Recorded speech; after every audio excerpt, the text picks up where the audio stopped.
ہر سال کربلا سناتے ہیں میرے عزیزو. اب کربلا صرف علماء سے نہیں، ہر گھر میں باپ سے بچہ خود سنے. کون؟ حسین ابن علی ہیں. یہ کربلا کی داستانیں گھر گھر میں ہو، پھر ہمیں کچھ فرق نہیں پڑتا کہ ظالم طاقتیں کیا کیا منصوبے بنا رہی ہیں. مولا علی کرم اللہ وجہ الکریم کی اب تاریخ میں بیان کرنے جا رہا ہوں. یہ اب خلافت کا جو دور ہے، یہ ظاہر سی بات ہے کمپلیکیٹڈ چیز.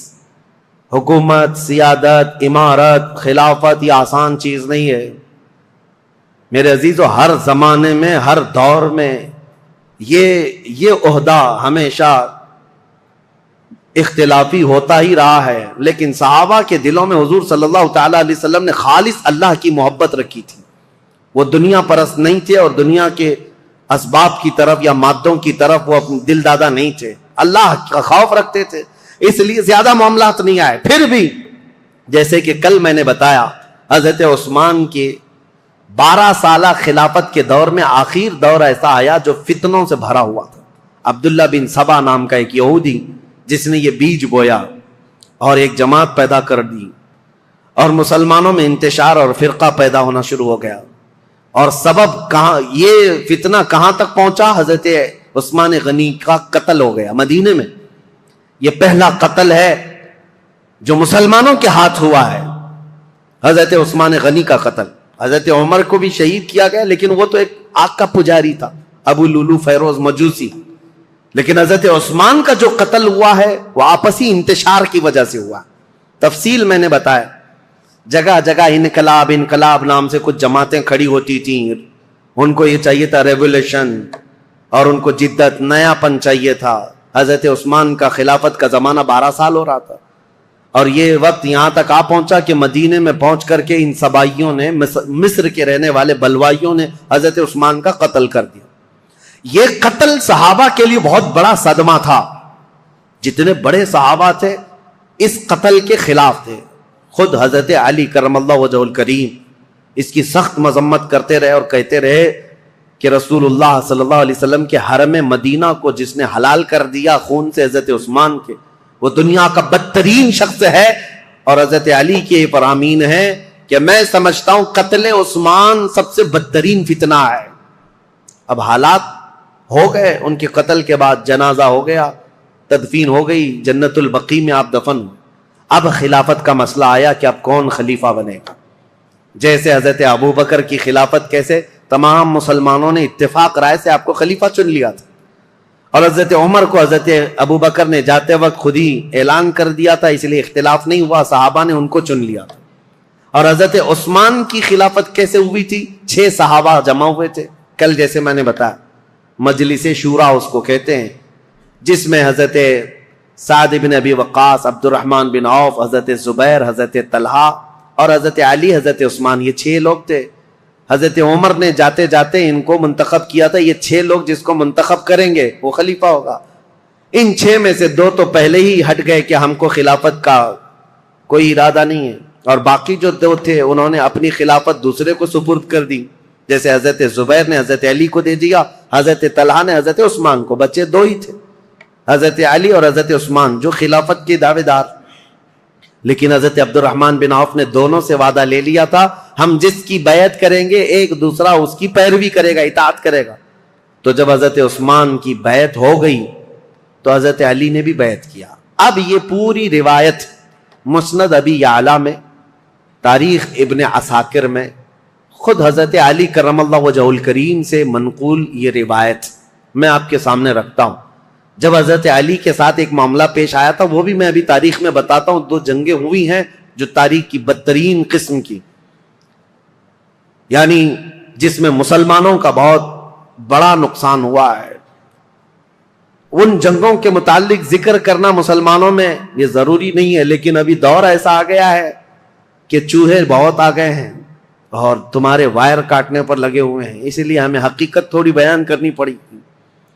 جنگ جمل، جنگ صفین کے متعلق خلفشار مچا کر رکھا ہے کچھ لوگوں نے، اس لیے حقیقت کیا ہے وہ بتاؤں گا. اس وقت جب بصرہ میں گئے تھے حضرت علی، ایک مشہور تابعی ہیں اور ایک صحابی ہیں حضرت احنف بن قیس، انہوں نے پوچھا تھا حضرت علی سے، اے علی آج آپ اپنے گھوڑے پر سوار ہو کر بصرہ تک آ گئے ہیں.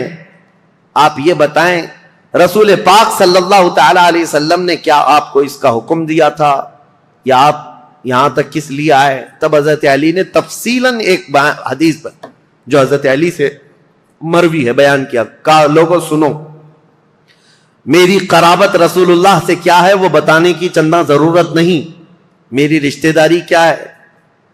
لیکن جب رسول کریم صلی اللہ تعالی علیہ وسلم کی وفات ہوئی تو ہمیں ڈر یہ تھا کہ اختلاف پیدا ہو جائے گا مسلمانوں میں، لیکن اللہ کریم ایسا کرم کیا کہ حضرت ابو بکر صدیق کو مہاجرین اور انصار سب نے بالاتفاق خلیفہ مان لیا.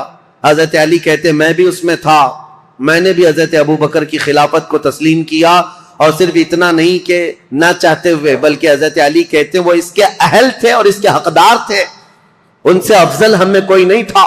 میں نے ان کی خلافت کو تسلیم کیا، اور جب انہوں نے جنگوں میں شرکت کا کہا میں نے جنگوں میں شرکت کی، جتنا انہوں نے مجھے حصہ دیا میں اس میں سے حصہ لیتا رہا. لیکن جب حضرت ابو بکر صدیق کا انتقال ہوا تو حضرت علی کہتے ہیں میرے دل میں یہ خیال تھا، لیکن حضرت ابو بکر نے جانے سے پہلے ہی ایک وصیت کر دی تھی مسلمانوں کو حضرت عمر کے نام پر کہ عمر بن خطاب کو میں صحیح سمجھتا ہوں، تم لوگ اپنا اس کو منتخب کر لو. تو حضرت علی کہتے ہیں حضرت ابو بکر کی ہم حد درجہ تعظیم کرتے تھے، اس لیے ان کے فرمان کے آگے کوئی جا نہیں سکتا تھا. حضرت عمر کو ہم نے خلیفہ بنایا. حضرت علی کہتے ہیں میں نے حضرت عمر کے 10 سالہ زمانے میں جتنی جنگیں انہوں نے مجھے جہاں جہاں بھیجا میں نے شرکت کی، جو مال غنیمت ملتا تھا ان کی طرف سے میں نے سب لیا، اور ہر چیز میں ان کے شانہ بشانہ رہا. پھر جب حضرت عمر کا انتقال ہوا تو وہ کہتے ہیں کہ وہ مجلس سے شورا بنا کر گئے تھے 6 لوگوں کی، اس میں میں بھی تھا، اور اس میں 6 لوگوں میں جب انتخاب کرنے کی بات آئی تو 2 ہٹ گئے اور 2 نے ہمارے حوالے کر دیا. لاسٹ میں 2 بچ گئے، علی اور عثمان رضی اللہ تعالیٰ عنہما. حضرت علی کہتے ہیں چونکہ عبد الرحمن بن عوف نے مجھ سے یہ وعدہ لیا تھا، وہ 6 میں سے ایک صحابی عبد الرحمن بن عوف بھی ہیں، انہوں نے حضرت علی سے وعدہ لیا تھا اے علی اگر آپ کے علاوہ میں کسی اور کے ہاتھ میں بیعت کروں تو کیا آپ اس کے خلاف جائیں گے؟ حضرت علی کہتے ہیں ہرگز نہیں جاؤں گا، آپ جس کی بیعت کو قبول کریں گے میں بھی اس کی بیعت کو قبول کروں گا. حضرت علی کہتے ہیں جب عبد الرحمن بن عوف نے مجھ سے یہ وعدہ لیا تھا اور وعدے کے بعد انہوں نے حضرت عثمان کے ہاتھ میں بیعت کر لی تو میں اپنے وعدے کے خلاف نہیں جا سکتا، میں نے بھی حضرت عثمان کے ہاتھ میں بیعت کر لی. یہ حضرت علی کی خود بیان کردہ روایت میں آپ کے سامنے رکھ رہا ہوں. اور پھر 12 سال گزر گئے حضرت عثمان کے. حضرت علی کہتے ہیں پھر حالات ایسے سنگین ہو گئے کہ حضرت عثمان کا قتل ہو گیا، جو بالکل میرے وہم و گمان میں نہ تھا کہ قتل تک ہو جائے گا. معاملات بدل رہے تھے، فتنہ پھیل چکا تھا، لیکن اتنے سنگین حالات بن گئے کہ ان کا قتل ہو گیا جس سے ہم ہرگز راضی نہیں. اب اس کے بعد بات آتی ہے خلیفہ چننے کی. حضرت زبیر، حضرت طلحہ، یہ 2 ایسے صحابہ ہیں جو عشرہ مبشرہ میں سے رسول اللہ صلی اللہ علیہ وسلم نے جن کو دنیا میں جنت کی بشارت دی، ان میں 2 یہ ہیں. یہ صحابہ بڑے صحابہ کہلاتے تھے، مدینے میں جتنے تھے سب آئے، سب آ کر حضرت علی کے پاس کہنے لگے آپ اپنی بیعت کا اعلان کر دیں اور آپ خلیفہ ہیں. حضرت علی نے کہا مجھے اس کی خواہش نہیں، میں خلیفہ کی بجائے وزیر بننا پسند کروں گا، تم میں سے جو چاہے خلیفہ بن جاؤ. کیونکہ حالات ایسے تھے اس وقت حضرت علی کو خلیفہ بنایا جا رہا ہے جب انتشار بہت پھیل چکا تھا، امن کا دور نہیں تھا، جگہ جگہ جماعتیں کھڑی ہو گئی تھی، صبائی فتنہ، کوفہ میں الگ، بصرہ میں الگ، عراق میں الگ، اور شام میں الگ، اور مدینہ مکہ والے الگ. یہ حالات پر حضرت علی کو خلیفہ بنایا جا رہا ہے. حضرت علی نے منع کیا، اس کے بعد پھر لوگوں نے اصرار کیا آپ سے بہتر ہماری جماعت میں کوئی نہیں.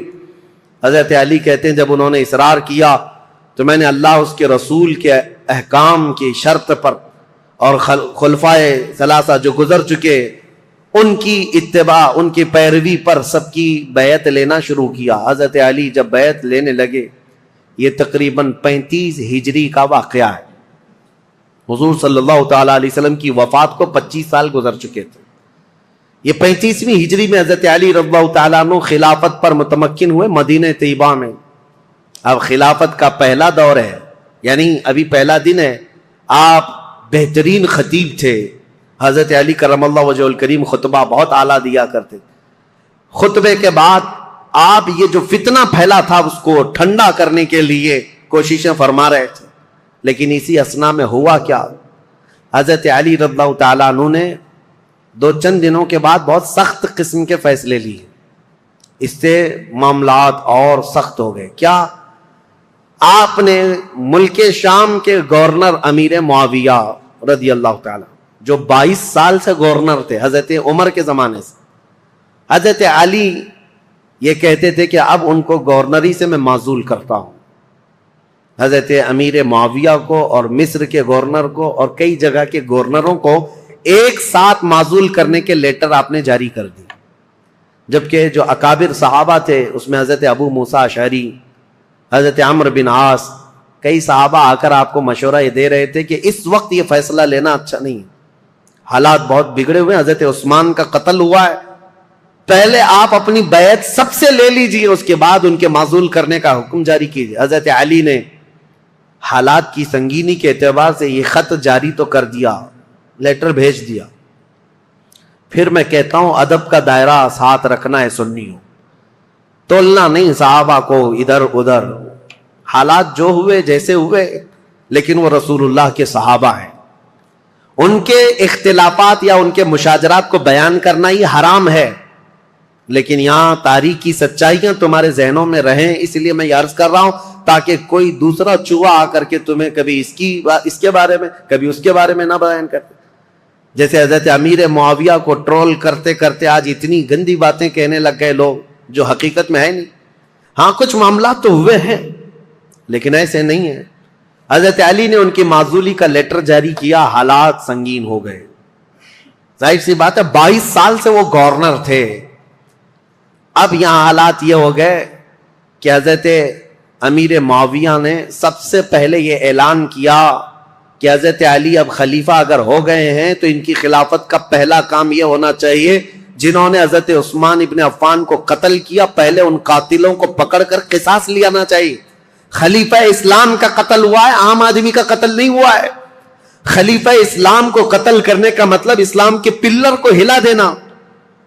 حضرت امیر معاویہ شد و مت سے بہت زور شور سے یہ مطالبہ شروع کر دی, اور مطالبے میں بھی اتنا کہ حضرت امیر معاویہ نے مدینے ایک قاصد کو بھیجا اور حالات معلوم کر کے حضرت عثمان کا وہ جبہ منگوایا جس میں ان کی شہادت ہوئی تھی.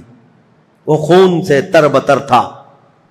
حضرت عثمان جس میں شہید ہوئے تھے وہ جبہ موجود تھا, اور ان کی بیوی حضرت نائلہ اس وقت موجود تھی جو حضرت عثمان کے گھر میں ان کی انگلیاں کٹ گئی تھی, بیچ بچاؤ میں یا زخمی ہو گئی تھی. ان کی کٹی ہوئی انگلیاں اور حضرت عثمان کا جبہ حضرت امیر معاویہ نے دمشق ملک شام منگوایا. اب یہ جب چیزیں آئیں تو حضرت امیر معاویہ نے منبر پر رکھ کر کے لوگوں سے کہا خلیفہ اسلام کا بے دردی کے ساتھ قتل ہوا ہے, جبکہ جو وجوہات بتائی جا رہی ہیں وہ بہت چھوٹی ہیں. حضرت عثمان نے غلطی کیا کی تھی, ان کا جرم کیا تھا جس کی وجہ سے یہ قتل ہوئے. اور یہ جبہ جیسی ہی ملک شام میں پہنچا ہنگامہ برپا ہو گیا. تقریباً 60,000 لوگ کھڑے ہو گئے یہ مطالبہ کرنے کے لیے کہ خلیفہ اسلام عثمان بن عفان کے قتل کا قصاص لینا ضروری ہے. جن لوگوں نے قتل کیا ہے خلیفہ اسلام کو, ان کا مطالبہ کرنا اپنی جگہ پر تھا. ظاہر سی بات ہے آج کے دور میں آپ کو بتاؤں, ملک کے پریزیڈنٹ پر کوئی حملہ کر دے یا ملک کے پی ایم پر کوئی حملہ کر دے تو پورے ملک کی عزت کا مسئلہ ہو جاتا ہے. عام چیز نہیں ہے, اس کے لیے سیکورٹی بھی بہت رکھی جاتی ہے.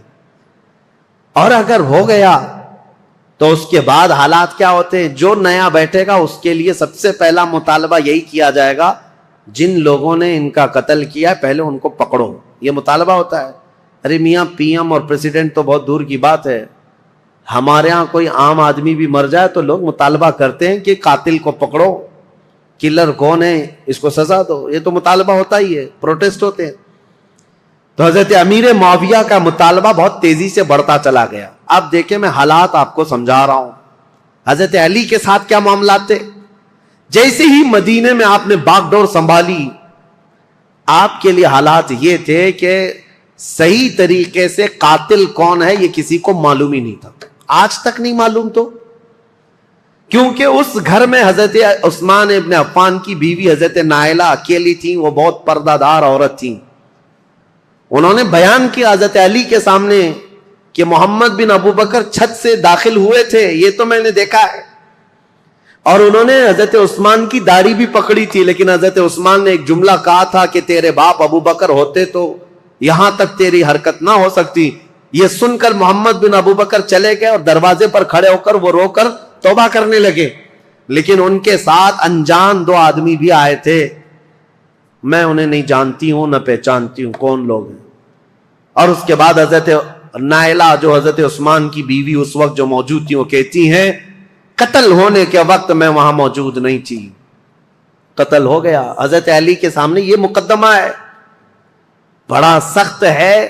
کسی انجان کو قتل تو نہیں کر سکتے پکڑ کر کے پوری جماعت کو. ظاہر سی بات ہے آپ موب لنچنگ بھی ہو جاتی ہے تو اس پورے موب کو جو ہے نا سزا نہیں دیتے حکومت. پرٹیکولر ایک آدمی کون ہے جو مرڈر کیا ہے اس کو پکڑنا ضروری ہوتا ہے. موب کا جو حملہ ہوتا ہے یہ سب لوگ اس میں شریک ہوتے ہیں. سزائیں چھوٹی چھوٹی ہو سکتی ہیں لیکن مرڈر کا جو جرم ہے وہ سب پر نہیں آتا. اس وقت حضرت علی کے ساتھ یہ معاملہ تھا کہ حقیقت میں قاتل کون ہے یہ نہیں معلوم. تو سیدنا علی بن ابی طالب مدینے کے سارے صحابہ سے کہہ رہے تھے کہ میں بھی حضرت عثمان کے قتل کا قصاص لینا چاہتا ہوں، لیکن قاتل پکڑ کر کے تو لائیں. لوگوں نے کہا یہ مصر کے لوگ تھے، بلوائی تھے، ان سب کو پکڑ کے سزا دیجیے. حضرت علی کہتے ہیں وہ ایسی جماعت سے جن پر میرا قابو نہیں ہے، ابھی ابھی خلیفہ بنے ہیں اور مصر میں نیا اسلام ہے. یہ بلوائی یہ جتنے ہیں وہاں پر ایک فتنہ بھی پیدا ہو چکا تھا، تو وہ جدت پسند لوگ تھے، نئے نئے قسم کے اسلام میں آئے ہوئے تھے. حضرت علی ان مصلحتوں کو دیکھ کر خون عثمان کا بدلہ لینے میں آپ نے فرمایا کہ اس کو بعد میں حالات کے ٹھنڈے ہو جانے کے بعد لیا جائے گا، بس بات اتنی تھی. لیکن غلط فہمی بڑھتی گئی اور یہ غلط فہمی کو ڈالنے والا کون تھا؟ اسی لیے میں نے کل آپ کے سامنے ایک نام بتایا تھا، عبداللہ بن سبا، ایران کا رہنے والا ایک یہودی جو اسلام میں آیا تھا.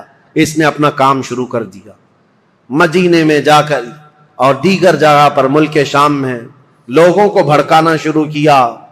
پہلے تو حضرت علی کی حمایت میں بولتا تھا، اب حضرت علی خلافت پہ آئے تو حضرت عثمان کے قتل کا بدلہ لینے کے لیے ابھارنے لگ گیا. اب ہوا یہ کہ حضرت عائشہ صدیقہ رضی اللہ تعالیٰ عنہ، ان کا بھی کردار ہے تاریخ میں، ام المومنین ہے، زبان نہ کھولنا ان کے لیے بھی گستاخی کے لیے، ایمان برباد ہو جائے گا. ام المومنین رسول اللہ صلی اللہ علیہ وسلم کی محبوبہ ہیں، زوجہ ہیں. یہ حج پر گئی ہوئی تھیں اور حج سے واپس آنے کے وقت حضرت عثمان کا قتل ہو گیا تھا اور یہ خبر حضرت عائشہ کو پہنچ گئی.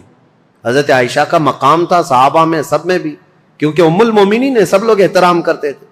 حضرت عائشہ کے پاس جب یہ خبر پہنچی تو حضرت زبیر اور حضرت طلحہ یہ دونوں حضرت علی کے ہاتھ پر بیعت کر چکے تھے مدینے میں، لیکن حالات جب سنگین ہونے لگے تو یہ مدینہ چھوڑ کر مکہ چلے گئے. کون؟ یہ بڑے 2 صحابہ عشرہ مبشرہ میں. حضرت زبیر حضور صلی اللہ تعالی علیہ وسلم کے یہ بھی بھائی لگتے ہیں، پھوپھی کے بیٹے ہیں، سگی پھوپھی کے بیٹے ہیں حضرت زبیر. جیسے حضرت علی چاچا کے بیٹے ہیں، حضرت زبیر پھوپھی کے بیٹے ہیں. تو حضرت زبیر اور حضرت طلحہ دونوں مکہ چلے گئے اور یہ دونوں جا کر حضرت عائشہ سے ملاقات کیا پردے میں اور ان کو حالات بتائے مدینے میں کیا کیا ہوا، حضرت عثمان کا قتل کیسے ہوا. حضرت عائشہ بہت جلال میں آئی، کہا ہم جانتے ہیں عثمان بن عفان کے اخلاق اور ان کی کردار کو، سارے صحابہ ان کی پاکیزگی کی گواہی دیتے تھے. حضرت عائشہ کہتی ہیں میں وہ دن بھی جانتی ہوں جب رسول اللہ صلی اللہ تعالیٰ علیہ وسلم حجرے میں بیٹھے ہوتے، کئی لوگ آتے حضور اسی طرح لیٹے رہتے، جب عثمان آتے تو حضور اپنی تہبند سے ہی کر لیتے تھے. حضرت عائشہ کہتی ہیں میں گواہ ہوں اور میں پوچھتی یا رسول اللہ عثمان کے آنے پر اپنی تہبند آپ پیر سے نیچے تک کرتے ہیں اور اٹھ کر بیٹھتے ہیں، کیوں ایسا؟ حضرت عثمان کے متعلق حضور نے فرمایا اے عائشہ کیا میں اس سے حیا نہ کروں جس سے اللہ کے فرشتے حیا کرتے ہیں؟ اللہ کے فرشتے جس سے حیا کرتے ہیں. میرے عزیز، حضرت عائشہ نے جب یہ کہا اور وہ جلال میں آئیں، واپس مکہ لوٹ کر آئیں، کہا جب مدینے کے حالات اتنے خراب ہو گئے تو اب کیا کرنا چاہیے؟ مکہ والوں کو جمع کر کے حضرت عائشہ نے خطبہ دیا، اور اس خطبے میں آپ نے یہی فرمایا کہ عثمان بن عفان خلیفہ اسلام تھے، خلیفہ برحق تھے، ان کا قتل پورے اسلام کے لیے کلنک ہے، اس کا بدلہ تو لینا ہوگا، قصاص ضروری ہے، ورنہ اسلام پر یہ دھبا ہمیشہ کے لیے رہ جائے گا۔ حضرت عائشہ کی تقریر پر جوش آیا لوگوں میں، اور پھر مکہ والے بھی جمع ہو گئے۔ مکہ والوں نے سب آ کر کے حضرت عائشہ سے کہا کہ یہ بدلہ لینے کا طریقہ کیا ہے؟ حضرت علی خلیفہ ہو گئے اور انہوں نے سب سے بیعت لی ہے، لیکن طریقہ کیا ہے؟ حضرت عائشہ اب اس بارے میں مشورہ کر رہی تھی، ہاں طریقہ کیا ہے، اس پر بھی تو سوچنا چاہیے کہ خون عثمان کا بدلہ لینا ہے، لیکن وہ قوم مصر کے رہنے والی ہے اور مصر میں ہماری پہنچ نہیں، کیسے؟ تو اس میں جب صحابہ کی میٹنگیں ہونے لگی مکہ میں، تو اب میں آپ کو بتاؤں، یہاں سے ایک نئی جنگ کی ابتدا ہو گئی۔ حضرت عائشہ اپنی اونٹنی پر سوار ہو کر، پہلے لوگوں نے کہا کہ ملک شام چلتے ہیں، امیر معاویہ نے بھی خون کے بدلے کا اعلان کیا، یا پھر مدینے چلتے ہیں، لیکن ان دونوں رائے کو آپ نے، حضرت عائشہ صدیقہ نے چھوڑ دیا اور بصرہ کی طرف آپ روانہ ہو گئیں۔ بصرہ عراق کا ایک شہر ہے۔ اس بیچ میں کئی ایسے محتاط صحابہ ہیں جو اس جنگ میں شامل نہیں ہوئے۔ حضرت عائشہ جب جانے لگیں، کیونکہ میٹنگیں اتنی ہو گئی تھیں، اور جب لوگ یہ کہنے لگے کہ یہ بدلہ لینا تو خلیفہ وقت کا کام ہے، تو حضرت علی اس وقت بدلہ قصاص لینے پر تیار نہیں تھے، یا یہ فرما رہے تھے کہ ابھی اس قوم سے ہمارا پالا نہیں ہے، یا اس قوم پر ہمارا قابو نہیں ہے، ہم بعد میں بدلہ لیں گے۔ لیکن یہ مطالبہ شدت اختیار کر گیا۔ اب حضرت علی کو مدینے میں بھی آ کر خبر پہنچ گئی کہ حضرت عائشہ لوگوں میں جمع ہو گئی، اور انہوں نے خون عثمان کا قصاص لینے کا اعلان کر دیا۔ اور حضرت علی کو یہ بھی خبر مل گئی کہ امیر معاویہ کو جو ہم نے خط لکھا تھا، حضرت امیر معاویہ نے بدلے میں خط بھیجا جو بالکل خالی تھا، کچھ بھی لکھا ہوا نہیں تھا۔ حضرت علی سمجھ گئے معاملات سنگین ہے، یعنی امیر معاویہ نے وہاں سے اعلان یہ کر دیا ہے کہ پہلے خون عثمان کا بدلہ لیا جائے گا، بعد میں حضرت علی کی بیعت اور خلافت کا معاملہ ہوگا۔ اب یہ بظاہر ٹکراؤ والی صورت ہے، ایک طرف سے مطالبہ ہے شدت سے بدلہ لینے کا، اور ایک طرف حضرت علی مصلحت کو دیکھ رہے تھے، حکمت کو دیکھ رہے تھے۔ اس وقت حضرت علی کہتے ہیں اس خانہ جنگی کو، جس کو کہتے ہیں گرہ یدھ، اپنے اندر چلنے والی جنگ کو اگر خاتمہ نہ کیا جائے تو اس کا بہت بڑا نقصان اٹھانا پڑے گا اور ہمارا شیرازہ منتشر ہو جائے گا۔ حضرت علی مدینے میں لوگوں کو جمع کرتے ہیں، چلو ہم اس معاملے کو ٹھنڈا کریں گے۔ جب سب لوگ جمع ہوئے حضرت علی کے ساتھ، حضرت علی اب کوفہ کی طرف روانہ ہو گئے۔ حضرت علی کے ساتھ اس وقت 10,000 لوگ تھے۔ میرے عزیزوں، جب 10,000 لوگ ادھر ہیں، حضرت عائشہ کے ساتھ شروع میں 3,000 تھے، پھر راستے میں کئی لوگ شامل ہوئے، وہاں پر بھی 10,000 کی تعداد۔ اب 10,000 کی تعداد جب ہوئی تو اس میں سارے مخلصین نہیں تھے، کئی فتین بھی شامل تھے، ادھر بھی ادھر بھی، سبائی فتنے کے لوگ ادھر بھی تھے ادھر بھی تھے۔ اب حضرت علی رضی اللہ تعالیٰ عنہ یہاں سے نکلے ہیں اور مسلمانوں میں یہ بات پھیل گئی کہ دو جماعتوں میں جنگ ہونے جا رہی ہے، ایک طرف حضرت عائشہ ہیں، ایک طرف حضرت علی۔ یہاں تک کہ روایت میں موجود ہے جب حضرت عائشہ اپنی اونٹنی پر بیٹھ کر کے مکہ سے نکل رہی تھی تو اس دن کو یوم الخیب کہا گیا ہے، یعنی یوم گریہ۔ سارے مکہ والوں نے اس دن اتنا روئے تھے، سارے مکہ والے، جتنا وہ کہتے ہم نے کبھی رویا نہیں، کہ ان کو شدت سے غم تھا کہ آج نوبت یہاں کو پہنچی کہ مسلمانوں کی دو بڑی جماعتیں ٹکرانے جا رہی ہیں، ایک طرف ام المومنین عائشہ صدیقہ، ایک طرف مولا کائنات علی بن ابی طالب۔ ابھی امیر معاویہ کا معاملہ ہی نہیں آیا، حضرت عائشہ چل کر کے گئیں، بصرہ پہنچ گئیں۔ اس میں حضرت زبیر بھی ہیں، حضرت طلحہ بھی ہیں، دو بڑے صحابہ ہیں، عشرہ مبشرہ۔ ادھر حضرت علی کے ساتھ جو 10,000 صحابہ ہیں، اس میں حضرت عمار بن یاسر، مقداد بن اسود، بلال حبشی، کئی صحابہ حضرت علی رضی اللہ تعالیٰ عنہ کے ساتھ، حضرت سلمان فارسی، یہ لوگ ہیں۔ نکلے ہیں، جنگ کی نیت تو نہیں تھی، معاملات کو دیکھا جائے گا اور سامنے بیٹھ کر کے کچھ کیا جائے۔ اب حضرت علی کوفہ گئے تو وہاں حضرت ابو موسیٰ اشعری تھے، یہ بھی بڑے صحابی ہیں جنہوں نے بعد میں چل کر صلح کرائی۔ یہ کوفہ والوں میں بیان کر کر کے لوگوں کو یہ کہہ رہے تھے کہ اے لوگوں، اپنا ایمان بچانا، آخرت بچانی ہے، تلواریں اپنی نیام میں رکھو، کوئی اپنے گھر سے نہ نکلے، کوئی ان جنگوں میں شرکت نہ کرے۔ حضرت ابو موسیٰ اشعری تو لوگوں کو منع کر رہے تھے۔ پھر حضرت علی کوفہ پہنچ گئے۔ یہ کوفہ پہنچنے کی وہی تاریخ ہے کہ جب حضرت علی کوفہ پہنچے تو پھر اس کے بعد مدینے دوبارہ تشریف نہیں لائے۔ یہاں سے حضرت علی کی خلافت کا باضابطہ جو دور، کوفہ جو دارالعاصمہ، دارالخلافہ بنا اسلام کا، حضرت علی جب وہاں آئے تو لوگوں کو آپ کی فوج میں شامل کیا گیا۔ حالات سنگین ہو رہے، طاقت کے بل بوتے، طاقت کے زور، اس کو ٹھنڈا کرنا چاہیے۔ اب اس میں محتاط صحابہ جو تھے ان کی بھی رائے میں بتاتا ہوں۔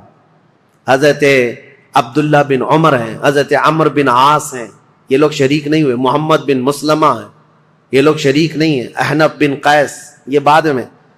ان لوگوں سے حضرت علی نے بلا کر کے کہا بھی تھا کہ تمہاری رائے کیا ہے؟ حضرت عمر بن عاص نے کہا کہ میں چل تو پڑوں گا آپ کے ساتھ، لیکن بس اتنی شرط ہے آپ مجھے وہ تلوار دیں جو تلوار یہ پہچانتی ہو کون سی گردن مسلمان کی کون سی کافر کی، مجھے وہ تلوار دیجیے، کیونکہ جنگ ہو رہی ہے، دو جماعتیں جو دونوں طرف مسلمان ہیں، صحابہ ادھر بھی ہیں صحابہ ادھر بھی ہیں۔ عمر بن عاص نے کہا میرے پاس ایسی تلوار نہیں جو پہچانتی ہو گردن کس کی ہے، اگر یہ مل گئی تو پھر شریک ہو جاؤں۔ اس کے بعد حضرت محمد بن مسلمہ کو بلا کر پوچھا کہ آپ کیوں نہیں؟ کہا میں نے رسول اللہ صلی اللہ تعالی علیہ وسلم سے سنا تھا، میرے آقا نے فرمایا تھا محمد بن مسلمہ اس تلوار کو کبھی نیچے ہونے نہیں دینا، اعلاء کلمت الحق کے لیے استعمال کرنا، اور جس دن یہ نوبت آ جائے کہ یہ تلوار تجھے کسی مسلمان پر اٹھانی پڑے تو احد پہاڑ کے پاس جا کر کسی پتھر پر تیری تلوار توڑ دینا۔ محمد بن مسلمہ کہتے ہیں کل رات جا کر میں نے اپنی تلوار توڑ دی۔ آج نوبت یہاں پہنچ گئی ہے کہ ہمیں تلوار اٹھانی پڑ رہی ہے، میں تو تلوار توڑ چکا ہوں۔ حضرت عبداللہ بن عمر انہوں نے بھی یہی کہا کہ میں فرق نہیں کر پاؤں گا کہ کون حق پر ہے کون کس پر ہے، اسی لیے میں اس میں شریک نہیں ہوں۔ کچھ محتاط صحابہ ان میں نہیں آئے، لیکن حضرت علی جب سفر پر روانہ ہو، یاد رکھو مسلمانوں ایمان کی حفاظت اسی میں ہے، دونوں جگہ کا بیلنس برقرار رکھو، ام المومنین کا بھی مولا کائنات کا بھی، دونوں رسول اللہ کی قرابت دار ہیں، رشتہ دار ہیں۔ حضرت عائشہ صدیقہ جب آئیں تو اب مشورے ہو رہے تھے، میٹنگیں ہو رہی تھی، ان کے خطبے اتنے پر اثر تھے کہ لوگ جمع ہوئے۔ جب وہ بصرہ میں گئی تو 12,000 لوگ جمع ہوئے، کہا کہ نہیں حق پر ہیں، خون عثمان کا بدلہ لینا چاہیے۔ یہ حالات دیکھ کر کے ایک صحابی ایسے ہیں جن کا بہت بڑا رول ہے، حضرت قعقاع، یہ آئے، حضرت زبیر، حضرت طلحہ، حضرت عائشہ ان کے پاس آئے، کہا اچھا یہ میٹنگ بعد میں ہوئی، اس سے پہلے ایک حادثہ ہو گیا تھا، کیا ہے؟ بصرہ میں جیسی حضرت عائشہ پہنچی تو بصرہ کے جو گورنر تھے وہاں پر، تو جو گورنر تھے وہ حضرت علی کی طرف سے تھے، عثمان بن حنیف، انہوں نے کیا کیا کہ راستہ روکنا ہے ان کا، یہ تو لڑنے کے لیے آئے، تو انہوں نے فوراً ہی جنگ شروع کر دی، جبکہ حضرت علی کے آنے کا انتظار کرنا تھا۔ تو عثمان بن حنیف نے لوگوں کو اتار دیا، اور جنگ جیسی خالی راستہ روکنے کے لیے شروع ہوئی تھی اس میں 700 لوگ مارے گئے بصرہ کے۔ اب ظاہر سی بات ہے جب بصرہ میں اتنا بڑا قتل ہو گیا تو جو 12,000 لوگ تھے ان میں سے 6,000 لوگ پھر گئے، کہا یہ تو اپنے ہی لوگوں کا قتل ہو رہا ہے، یہاں اپنے ہی لوگ مر رہے ہیں۔ تو 6,000 لوگ جب چھوڑ دیے تو حضرت عائشہ کے پاس رات میں حضرت قعقاع آئے، حضرت عائشہ تھی، حضرت زبیر، حضرت طلحہ، یہ تینوں بڑے لوگ بیٹھے تھے۔ حضرت قعقاع آئے اور کہا دیکھیں کیا حالات بدلتے ہوئے یہاں تک نہیں پہنچے، آپ لوگ تو نکلے تھے عثمان بن عفان کے قتل کا بدلہ لینے کے لیے، لیکن مسئلہ یہاں تک پہنچ گیا کہ جو گورنر بصرہ کے ہیں انہوں نے راستہ روکا، اور ان کے راستہ روکنے کی وجہ سے جو جنگ ہوئی اس میں 700 لوگ مارے گئے۔ اب ان 700 لوگوں کے مارے جانے کا بدلہ اب کس سے لیا جائے گا؟ ان کا قصاص کس سے لیا جائے گا؟ اب آپ کے ایک ایک فوجی سے وہ قصاص لینا پڑے گا، اتنے مر گئے، تو ڈائیورٹ ہو جائے گا مسئلہ، کہاں آپ کس کام کے لیے نکلے تھے اور کس کام میں آ گئے۔ کل کو اگر گورنر بصرہ کے عثمان بن حنیف کا قتل ہوتا ہے تو پھر یہ مطالبہ بدل جائے گا، اب آپ کے بارے میں بھی لوگ یہ کہیں گے تم تو نکلے تھے عثمان بن عفان کے قتل کا بدلہ لینے کے لیے، لیکن تم نے اپنے ہاتھوں سے بصرہ کے گورنر کا قتل کیا، اب ان کا قصاص ہم آپ سے لیں گے، بات تو برابر ہو جائے گی۔ حضرت قعقاع کی یہ باتیں اتنی اثر کر گئیں، حضرت عائشہ نے کہا قعقاع جو کہتے ہیں بالکل سچ ہے، ہمیں جنگ نہیں کرنی چاہیے، ہمیں جنگ نہیں کرنی چاہیے۔ حضرت زبیر، حضرت طلحہ کے پاس بھی وہ آئے، اسی طرح کی تقریر کی، تینوں نے کہا حضرت علی سے ہماری ذاتی کوئی دشمنی نہیں، صرف اسلام کے اس پلر کو کوئی ہلا نہ پائے اس لیے ہمارا یہ مطالبہ تھا، لیکن آپ کی بات صحیح ہے کہ اب یہ جنگ چھڑ جائے تو اپنوں کا قتل بہت زیادہ ہوگا۔ تو حضرت قعقاع سے ان تینوں نے کہا جو باتیں آپ نے ہم سے کی ہیں یہی باتیں علی بن ابی طالب سے بھی کرو، اگر وہ بھی راضی ہیں یہ مصالحت کے لیے تو جنگ کی ضرورت ہی نہیں۔ تو حضرت قعقاع سیدھے کوفہ گئے حضرت علی کے پاس، یہی ساری باتیں حضرت علی کے پاس انہوں نے رکھا، کہا ایسے حالات ہیں۔ حضرت علی نے گرین سگنل دے دیا اور کہا ہم بھی جنگ کے لیے نہیں آئے قعقاع، جو تم باتیں کر رہے ہو ہم بیٹھیں گے، زبیر اور طلحہ میرے بھائی ہیں، ہم مصالحت کے لیے جائیں گے۔ حضرت علی جب آئے بصرہ تو یہ دونوں جماعتیں، حضرت عائشہ کی جماعت ہے، حضرت علی بن ابی طالب کی، سنو توجہ سے، اب اصل مسئلہ شروع ہوتا ہے۔ رات کو میٹنگیں ہوئی مصالحت کے لیے، حضرت قعقاع کبھی ادھر گئے کبھی ادھر گئے، دونوں نے رات میں ایگریمنٹ بھی لکھ لیا۔ حضرت زبیر خود چل کر کے حضرت علی کے پاس آئے، حضرت علی سے گفتگو کرنے سے پہلے ہی حضرت علی نے ان سے پوچھا اے زبیر تمہیں یاد ہے رسول اللہ صلی اللہ علیہ وسلم نے ایک مرتبہ میں بھی تھا اور تم بھی تھے، سنو حضرت علی حدیث سنا رہے ہیں، حضرت زبیر کو یاد دلا رہے ہیں، کہا میں بھی تھا تم بھی تھے، رسول اللہ نے تم سے یہ نہیں کہا تھا اے زبیر ایک دن تم علی سے لڑو گے اور علی حق پر ہوں گے، ایک دن تم علی سے لڑو گے اور علی حق پر ہوں گے؟ تو حضرت زبیر نے کہا سچ کہا علی تو نے، میں نے رسول اللہ سے سنا تھا۔ کہا حضرت زبیر اسی دن وہاں سے کہتے میں لڑنا نہیں چاہتا تم سے، نکل گئے۔ جیسے ہی حضرت زبیر گئے حضرت طلحہ نے پوچھا ان سے کیا بات ہے، حضرت زبیر نے کہا علی نے مجھے وہ حدیث یاد دلائی جو رسول اللہ نے میری زندگی میں کہا تھا، علی حق پر ہے، علی حق پر ہے۔ حضرت زبیر چل پڑے تو حضرت طلحہ نے کہا اے زبیر میں بھی اس فعل پر اس کام پر نادم ہوں، شرمندہ ہوں، میں بھی نکل چلتا ہوں۔ یہ رات کی خبر جو ہو رہی تھی حضرت عائشہ رضی اللہ تعالیٰ عنہا کے پاس پہنچی تھی۔ حضرت عائشہ کے ساتھ ایک معاملہ ہوا تھا راستے میں، وہ بھی میں تاریخ میں ہے میں آپ کو بتاتا ہوں۔ جب حضرت عائشہ کی یہ فوج چل رہی تھی مقام حواب ایک جگہ آئی جہاں کتے بھونکنے لگے، حضرت عائشہ نے فوراً اونٹنی کو کھڑا کر دیا اور پوچھا یہ اس جگہ کا نام کیا ہے؟ لوگوں نے کہا مقام حواب، تو ڈر گئی، کپ کپی آ گئی جسم میں۔ کہا ماں عائشہ صدیقہ کیا ہوا کیا؟ کہا میں نے رسول اللہ سے ایک حدیث سنی تھی، میرے آقا نے فرمایا اے عائشہ ایک بار تم مسلمانوں کے ساتھ سفر پر ہوگی تو اللہ کی قسم دیتا ہوں اس جماعت میں تم مت جانا جس میں حواب کے کتے بھونکیں گے۔ حضور سے میں نے یہ سنا تھا حواب کے کتے بھونکیں گے جس جماعت میں، اس جماعت میں جانا مت۔ حضرت عائشہ نے کہا کہ اگر یہاں حواب کا مقام ہے تو کتے بھونک رہے ہیں اور میں نہیں چاہتی کہ اس جماعت میں ہوں، یہ بصرہ آنے سے پہلے کی بات ہے۔ لیکن کیا بتائیں جماعت میں فتنہ انگیزی کرنے والے جو سبائی لوگ تھے ان میں 40 لوگ ایسے آئے جنہوں نے اللہ رسول کی قسم اٹھائی، قرآن کی قسم اٹھا کر کہا یہ حواب کا مقام ہے ہی نہیں، حواب ہے نہیں، یہ دوسری جگہ ہے، یہاں کے کتے روز بھونکتے رہتے۔ حضرت عائشہ کو حلف لے کر کے انہوں نے کہا یہ حواب کا مقام نہیں ہے، تب حضرت عائشہ پھر چل پڑی جبکہ وہ مقام حواب ہی تھا۔ حضرت عائشہ جب بصرہ پہنچی تو اب حالات جو مصالحت کے ہو رہے تھے، رات کو ایگریمنٹ لکھ دیا گیا، لیکن جیسے ہی یہ سبائی 3 لوگوں کو پتا چلا دونوں جماعتوں میں صلح ہو رہی ہے تو دونوں لوگ دونوں جماعتوں میں صلح کی بات سن کر یہ سبائی لوگ جتنے جنگ میں شریک تھے سب کے سب بھڑک اٹھے اور کہا ہم یہاں تک صلح کرنے آئے ہیں، ہم تو ایک دوسرے کی گردن مارنے آئے ہیں، اگر یہ بڑے لوگ صلح کر رہے ہیں تو ہم تو نہیں صلح کریں گے۔ یہ فتنہ اٹھایا گیا اور صبح ہوتے ہی حضرت زبیر جا رہے تھے، اپنا سامان لے کر اس میدان سے نکل رہے تھے، ایک سبائی شخص آیا اور حضرت زبیر کو پیچھے سے نیزہ مار کر شہید کر دیا. رسول اللہ صلی اللہ علیہ وسلم کے بھائی, پھپھیرے بھائی, عشرہ مبشرہ میں سے حضرت زبیر جیسے ہی شہید ہوئے, حضرت طلحہ دوڑتے ہوئے آئے کہ ظالم جماعت نے حضرت زبیر کو مار دیا ہے, رسول اللہ کے اس صحابی کا قتل ہوا, یہ پہلا قتل ہوا ہے. جیسی حضرت طلحہ ان کی لاش کے پاس دوڑتے ہوئے آئے, ان سبائیوں نے حضرت طلحہ کی بھی گردن مار دی. 2 عشرہ مبشرہ میں سے صحابہ تھے, قتل ہو گئے.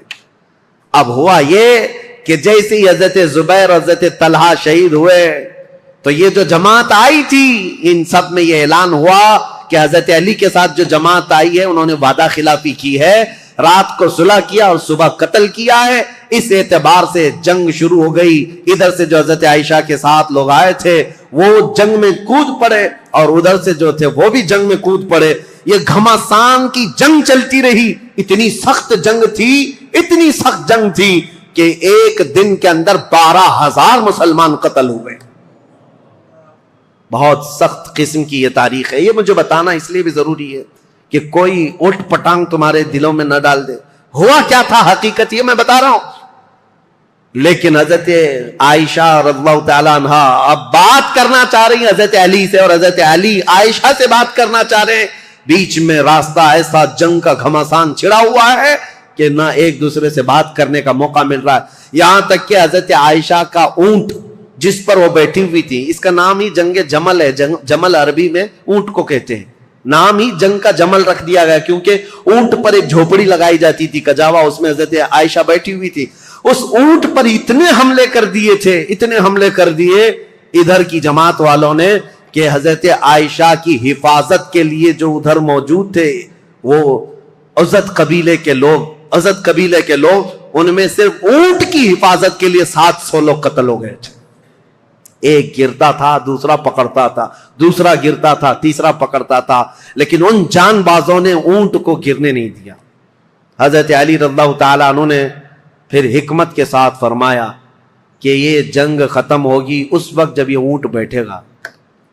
تو اپنی ایک معتمد جماعت کو جو اہل حق تھے ان کو بھیجا کہ جاؤ تم کسی نہ کسی طرح سے اونٹ کو نیچے پیروں کی طرف سے کچھ زخمی کر دو یا کسی طرح اونٹ بیٹھ جائے. وہ گئی ایک جماعت حضرت علی کی طرف سے, جنگ کے لیے نہیں. انہوں نے کسی نہ کسی طرح اونٹ کو بٹھا دیا. جیسے ہی اونٹ بیٹھ گیا ام المومنین نیچے آئیں. اگر حضرت عائشہ صدیقہ کے ساتھ کچھ بھی ہو جاتا امت میں بہت بڑا فتنہ ہوتا. رسول اللہ کی زوجہ کے ساتھ اگر کسی نے ہاتھ بھی لگایا ہوتا اس وقت بڑا مسئلہ ہوتا. حضرت علی کے لیے کتنا بڑا چیلنج تھا یہ, ان کی خلافت کے دور کا سب سے بڑا چیلنج ہے. ایک طرف ام المومنین کی عزت کو بچانا ہے کیونکہ پورے مومنین کا وقار ہے, رسول اللہ کا گھر ہے, تو حضرت علی نے گرنے نہیں دیا. اور اس کے بعد حضرت علی رضی اللہ تعالیٰ عنہ نے پیغام بھیجا حضرت عائشہ کو کسی نہ کسی طرح سے اس کجاوے سے نکال کر لائے. جیسی نکال کر کے لایا گیا ام المومنین رو رہی تھی. حضرت علی کرم اللہ وجہہ الکریم وہاں گئے تو ان کی آنکھوں میں بے اختیار آنسو تھے, پھوٹ کر رو رہے تھے کیونکہ جانتے تھے ایک ہی گھر کے ہیں. حضرت علی رضی اللہ تعالیٰ عنہ سے سب سے پہلے حضرت عائشہ کھڑی ہوئی, کہا اے علی بن ابی طالب, صرف ایک غلط فہمی کی وجہ سے یہاں تک معاملہ پہنچ گیا. حضرت علی نے کہا ماں عائشہ صدیقہ آپ سچ کہتی ہیں کہ غلط فہمی نے یہاں تک پہنچا دیا. دونوں کے وہی جملے تھے. حضرت عائشہ کہتی ہے میں ہرگز نہیں چاہتی تھی کہ خون مسلم بہ جائے, کسی مسلمان کا قتل ہو جائے, لیکن اتنا بڑا معاملہ پیش آیا. دونوں یہ عظیم صحابہ, وہ زوجہ ہیں, یہ صحابی ہیں, داماد ہیں, رونے لگے. اس معاملے پر بہت گریہ وزاری کی. اس کے بعد مولا کائنات علی بن ابی طالب بیٹھے ہوئے تھے. ایک شخص آیا حضرت زبیر کے قتل کا پیغام لے کر آیا. کہا حضرت زبیر کو نیزہ مار کر شہید کیا گیا ہے. حضرت علی نے کہا سنو رسول اللہ صلی اللہ علیہ وسلم کی حدیث میں اس کو سنا دوں جس نے حضرت زبیر کو قتل کیا. میں گواہ ہوں رسول اللہ نے اپنی زندگی میں فرمایا تھا اے علی دیکھنا ایک دن آئے گا میرے اس زبیر کو کچھ لوگ بے گناہ قتل کر دیں گے, اور علی تو اسے بشارت دے دینا کہ وہ شخص اپنی تلوار سمیت ہمیشہ کے لیے دوزخ میں جائے گا. حضرت علی نے کہا بشارت ہو تجھ کو ابن صفیہ کا قتل کرنے والے، کیونکہ حضرت زبیر کی ماں کا نام صفیہ تھا جو رسول اللہ کی پھوپھی ہیں، ان کے قتل کرنے والے کو حضرت علی نے جہنم کی بشارت دی۔ اور ادھر حضرت علی کی رضی اللہ تعالیٰ عنہ کی جماعت میں جو صحابہ تھے ان میں بھی بہت سارے قتل ہوئے۔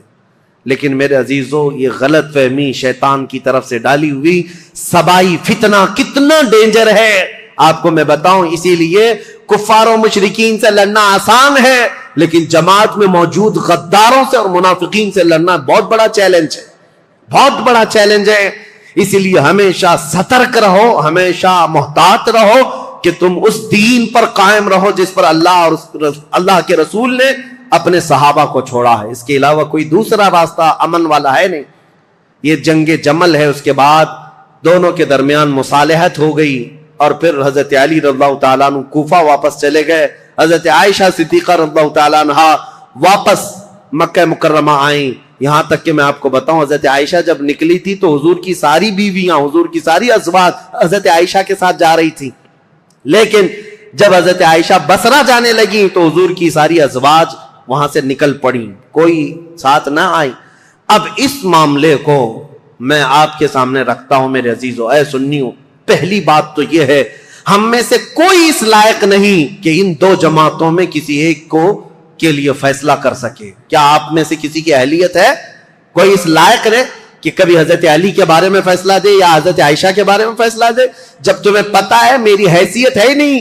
ارے ماں باپ لڑ جائیں تو بچے کی یہ حیثیت نہیں ہوتی کہ وہ ماں باپ میں فیصلہ کرے، وہ تو امت کے ان کبار لوگوں کی بات ہے جو رسول اللہ کی شرف صحابیت حاصل کیے ہوئے ہیں۔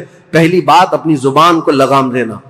یہ ہوا تھا تو یہاں ایسا نہیں ہونا تھا، وہاں ایسا نہیں ہونا تھا، یہ کوئی گھر کا حادثہ نہیں ہے، کسی گلی محلے کا حادثہ نہیں ہے۔ یہ دو جماعتیں صحابہ کی، دونوں جماعتیں جن کے متعلق قرآن کی آیتیں ہیں، رضی اللہ عنہم ورضوا عنہ، اللہ ان سے راضی ہوا اور وہ اللہ سے راضی ہیں۔ وَكُلًّا وَعَدَ اللَّهُ الْحُسْنَى 27 پارے کی آیت ہے، اللہ نے فرمایا ان سب سے اللہ نے جنت کا وعدہ فرمایا، جنت کا وعدہ فرمایا۔ غلط فہمی سے ہونے والی یہ جنگ، اگرچہ کئی مسلمانوں کا قتل ہوا، لیکن اس پر اللہ کریم کی بارگاہ میں فیصلہ ہوگا، اور رب العالمین احکم الحاکمین یوم قیامت یہ فیصلہ فرمائے گا۔ اور اسی لیے اے لوگوں، اپنی زبانیں دراز کر کے خود فیصلہ دے کر کہیں تم اپنے ایمان کو خراب مت کر لینا، کہیں اپنی آخرت کو خراب مت کر لینا۔ اب آئندہ سے میں آپ کو بتاؤں، جنگ جمل اور اسی طرح کے حضرت امیر معاویہ کے ساتھ ایک جنگ ہو گئی، جنگ صفین۔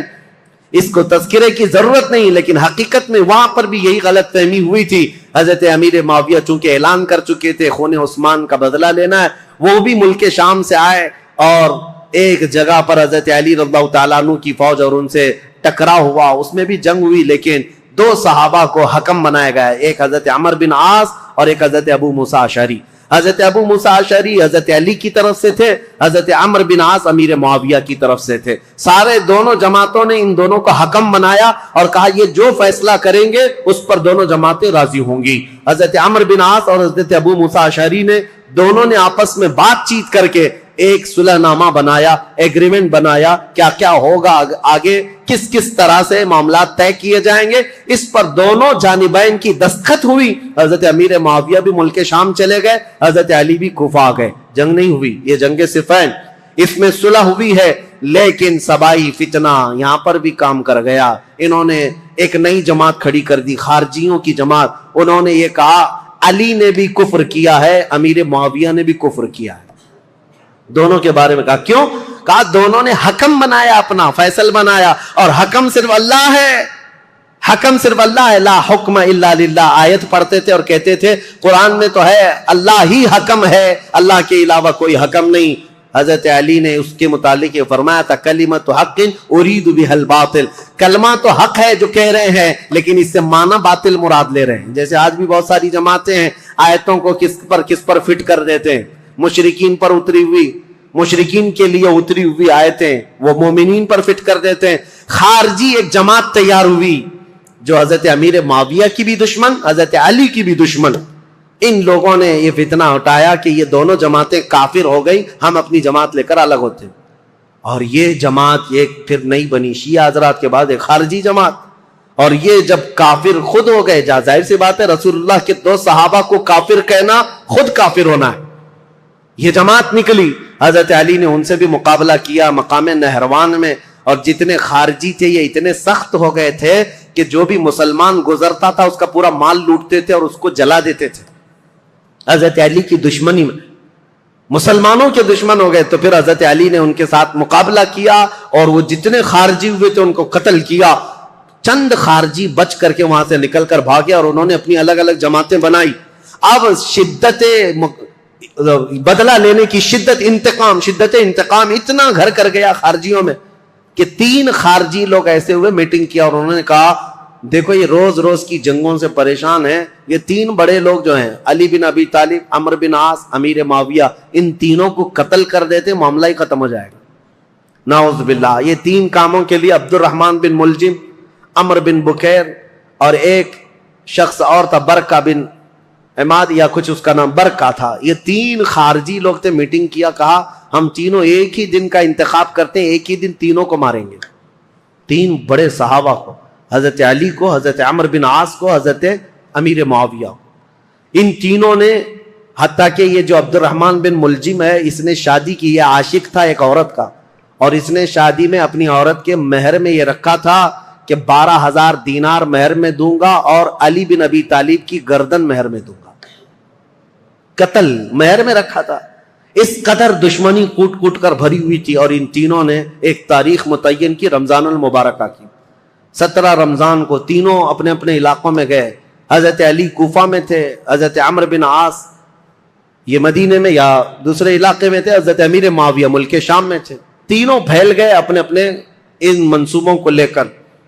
اور حضرت امیر معاویہ، حضرت عمرو بن عاص کے لیے جو لوگ گئے تھے، ایک برکہ اور ایک جو حضرت عمرو بن عاص کو قتل کرنے والا تھا، یہ تینوں بکیر، عمرو بن بکیر، یہ دونوں جو ہے اپنی پلاننگ میں فیل ہوئے. لیکن عبد الرحمن بن ملجم یہ تلوار کو زہر میں بجھا کر کے کوفہ میں روز انتقام کی آگ میں بھڑکتا رہا. اور حضرت علی رضی اللہ تعالیٰ عنہ ایک رات سوئے ہیں اور خواب میں رسول اللہ صلی اللہ علیہ وسلم کو دیکھا، جیسے حضرت عثمان اپنی شہادت کے دن ایک دن پہلے دیکھے. حضرت علی رضی اللہ تعالیٰ عنہ نے خواب میں رسول اللہ سے عرض کیا، یا رسول اللہ میری امت نے مجھے ٹھیس پہنچا، آپ کی امت کے کچھ لوگوں نے مجھے ٹھیس پہنچائی. رسول کریم صلی اللہ تعالیٰ علیہ وسلم نے فرمایا، اے علی تم کل کھڑے ہو جانا، ان قریب وہ پوری قوم ہلاک ہوگی جس نے تجھے ٹھیس پہنچائی. رسول کریم صلی اللہ تعالیٰ علیہ وسلم نے فرمایا، اور ان کی زندگی میں ہی یہ حضور نے فرمایا تھا، علی جو جماعت تم سے نفرت کرے گی وہ جہنم میں جائے گی. حضور نے تو منافق کی علامت بھی بتائے، جس کو علی سے بغض ہوگا وہ مومن نہیں منافق ہوگا، زندگی میں فرمایا تھا. تو حضرت علی نے خواب دیکھا، صبح حضرت حسن کو اٹھایا بستر سے، امام حسین کو اٹھایا، کوفہ میں تھے، کہا کہ چلو فجر کی نماز کے لیے جا رہے تھے. اور حضرت علی کی عادت تھی فجر کی نماز کے لیے لوگوں کو جگاتے تھے، ہر گھر سے آواز دیتے تھے زور سے. حضرت حسن اور حضرت حسین کو اٹھایا اور کہا میں نے خواب میں رسول اللہ کو دیکھا ہے، اور رسول پاک صلی اللہ تعالیٰ علیہ وسلم نے مجھ سے یہ فرمایا، وعدہ فرمایا. اور اس کے بعد یہ کہتے ہوئے حضرت علی محراب کی طرف بڑھ رہے تھے سارے لوگوں کو. یہ عبد الرحمن بن ملجم نے حضرت علی کرم اللہ وجہہ الکریم کے چہرے پر وار کیا، اور وہ تلوار سے حضرت علی رضی اللہ تعالیٰ عنہ کے انجانے میں چہرے سے ایسا گھاؤ بیٹھا کہ ایک ایک بات دیگرے کئی حملے کیے نماز پر جانے والے کے لیے. اور اسی وقت حضرت علی رضی اللہ تعالیٰ عنہ کے جسم میں زہر بھی سرایت کر گیا، چہرے سے لے کر حضرت علی رضی اللہ تعالیٰ عنہ کے کندھے تک زخم آیا تھا. آپ زمین پر آ گئے تو آپ کو سارے لوگوں نے اٹھایا. یہ فجر کا وقت تھا، 17 رمضان المبارک کی تاریخ تھی. مولا کائنات علی مرتضیٰ رضی اللہ تعالیٰ عنہ کو گھر لایا گیا تو آپ جام شہادت نوش فرما گئے. اس حیدر کرار فاتح خیبر کی شہادت ہو گئی 17 رمضان کو. مارنے والا قاتل عبد الرحمن بن ملجم، اس کو پکڑ کر کے لوگوں نے ٹکڑے کر دیے تھے اور اس کے ٹکڑے جلا دیے گئے تھے. خارجی تھا، لیکن میرے عزیزوں مولا کرم اللہ وجہ الکریم علی بن ابی طالب کے قتل کے ساتھ ہی اسلام کا تاریخ کا ایک دروازہ بند ہو گیا. یہ ایک ایسا دور تھا جہاں پر خلافت راشدہ ختم ہو گئی. خلفائے راشدین جو 4 ہیں، اور بعض نے حضرت حسن بن ابی طالب کو بھی خلفائے راشدین میں شمار کیا۔ اب میں یہاں تاریخ کو روک دیتا ہوں اور عرض کرتا ہوں، میرے آقا نے فرمایا تھا کہ میرے بعد 30 سال خلافت ہوگی، الخلافت بعدی 30 ثم الملوک، 30 سال میرے بعد خلافت ہوگی اور اس کے بعد بادشاہت آ جائے گی۔ اب حساب کرو، سیدنا ابو بکر صدیق کا زمانہ 2.5 سال کا، 2 سال کچھ مہینے۔ حضرت عمر فاروق رضی اللہ تعالیٰ عنہ کا زمانہ 10 سال، کتنے ہوئے؟ 12.5 سال۔ حضرت عثمان بن عفان رضی اللہ تعالیٰ عنہ کا زمانہ 12 سال، کتنے ہوئے؟ 24.5 سال۔ حضرت علی بن ابی طالب رضی اللہ تعالیٰ عنہ کی خلافت کا کل زمانہ 5 سال کچھ مہینے تھا، کتنے ہوئے؟ 29.5 سال۔ 6 مہینے بچے تھے جس میں حضرت امام حسن خلیفہ ہوئے تھے۔ اسی لیے بہت سارے مفسرین محدثین یہ کہتے ہیں وہ بھی خلفائے راشدین میں شامل ہیں۔ 6 مہینے کے بعد انہوں نے خلافت امیر معاویہ کو دے دی تھی، لیکن خلافت کا دروازہ یہاں پر جو راشدہ ہے، خلافت راشدہ بند ہو گیا، خلفائے راشدین کا وہ سنہرا دور ختم ہو گیا۔ عزیزان گرامی، اسلام کی تاریخ کی وہ سچائیاں ہیں جو ہر جوان کو سننا چاہیے۔ 17 رمضان کو کوفہ والے کہتے ہیں بدلیاں ایسی چھا گئی تھیں، لگتا تھا کہ لوگ تو لوگ ہیں، آسمان بھی رو پڑا ہے علی بن ابی طالب کی شہادت میں۔ حضرت علی کرم اللہ وجہ الکریم کا جسد خاکی لایا گیا، امام حسن نے نماز جنازہ پڑھائی، امام حسین نے غسل دیا تھا، اور آپ کو کوفہ شہر کے اسی مسجد کے کنارے دفن کیا گیا تھا۔ بعض روایات میں ہے آپ کے جسد مبارکہ کو لوگوں سے چھپا کر کے رکھا گیا تھا، کیونکہ خارجی جو جماعت تھی وہ اتنے شدید قسم کی نفرت کر رہے تھے کہ کہیں قبر کو اندھیرے میں کھود کر توہین نہ کریں، بے حرمتی نہ کریں۔ مولا کائنات علی مرتضیٰ رضی اللہ تعالیٰ عنہ کی قبر مبارکہ کو چھپایا گیا تھا، لیکن بہت ساری روایتیں بتاتی ہیں مقام نجف اشرف جو کوفہ کا حصہ تھا جہاں مولا علی کو دفن کیا گیا، آج بھی امیر المومنین کا دروازہ بڑی شان کے ساتھ کھلا نظر آتا ہے، اور ان کی تربت انور پر جب جھنڈا لہراتا ہے تو میرے عزیزوں کئی مرتبہ نجف جانے کا موقع ملا، کئی مرتبہ عراق گیا، جب بھی اس لہراتے ہوئے جھنڈے کو دیکھتا ہوں تو خیبر یاد آ جاتا ہے۔ مولا کائنات کی وہ تلوار کی شکلیں لٹکائی گئی ہیں، اگرچہ شیعہ لوگوں کی وہاں پر حکومت ہے، لیکن حیدر کرار کے دربار میں جاتے ہیں تو دل ہچکولے لینے لگتا ہے اور بدن میں کپ کپی آتی ہے۔ اس دربار میں آئے ہیں جس نے خیبر کے پھاٹک کو ایک ہاتھ سے اکھاڑ کر پھینکا تھا، جس نے اسلام کی تاریخ میں ایک نیا دروازہ کھولا تھا، جس کو رسول اللہ نے اپنی وفات کے وقت تک پسند کیا تھا۔ آپ کو پتا ہے پیدا ہوئے علی، حضرت علی جس دن پیدا ہوئے رسول اللہ نے اپنا لعاب پاک ان کو چٹایا تھا۔ روایات یہ ہیں حضرت علی نے آنکھیں کھولی نہیں تھی، سب سے پہلے آنکھیں کھولی تو دیکھا تو چہرے رسول کو دیکھا تھا۔ رسول کریم صلی اللہ تعالی علیہ وسلم کے گھر میں پرورش پائے، اپنے باپ کے گھر میں نہیں، رسول اللہ کے گھر میں۔ جب رسول اللہ نے اسلام کی دعوت دی، سب سے پہلے اسلام لانے والے علی بن ابی طالب تھے۔ جنگوں میں ہر جگہ شریک، بدر میں بڑھ کر مقابلہ کرنے والے، احد میں حضرت علی کے جسم پر 18 زخم ایسے تھے جن ہر زخم سے خون رستا تھا۔ صحابہ کہتے ہیں ہم کہتے تھے علی کو کہ زخموں کی پٹی کر لو، لیکن وہ دوڑے جاتے تھے کہ میں رسول اللہ کو دیکھ لوں۔ میدان جنگ میں اس طرح ثابت قدم رہنے والے۔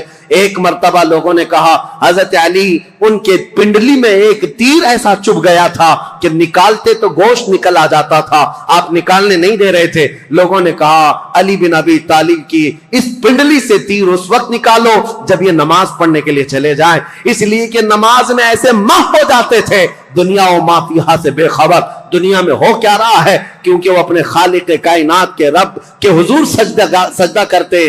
جو لوگوں نے یہ کہا حضرت علی جیسی نماز کے لیے رکعت باندھے، ان کی پنڈلی سے یہ تیر کھینچ کر نکالا گیا، اس تیر کے ساتھ گوشت بھی نکل کر کے آ گیا، لیکن ان کی نماز نہیں ٹوٹی، نماز مکمل کیا۔ سلام پھیرنے کے بعد لوگوں سے پوچھا کس نے میری پنڈلی سے تیر نکالا اور کس وقت نکالا، مجھے تو خبر ہی نہ ہوئی۔ وہ حیدر کرار کی نماز تھی۔ رسول اللہ کے ساتھ ہر گھڑی رہنے والے حضور صلی اللہ تعالی علیہ وسلم نے اپنی عزیز لخت جگر فاطمۃ الزہرا کے لیے کسی کو منتخب کیا تھا، وہ علی بن ابی طالب کو منتخب کیا تھا۔ اور یہ بات بھی بتا دوں، رسول اللہ نے اپنے جانے کے وقت جن لوگوں کا نام فرمایا تھا کہ میں ان لوگوں سے راضی ہوں، وہ کون لوگ تھے جن کے ناموں میں حضرت علی کا نام تھا؟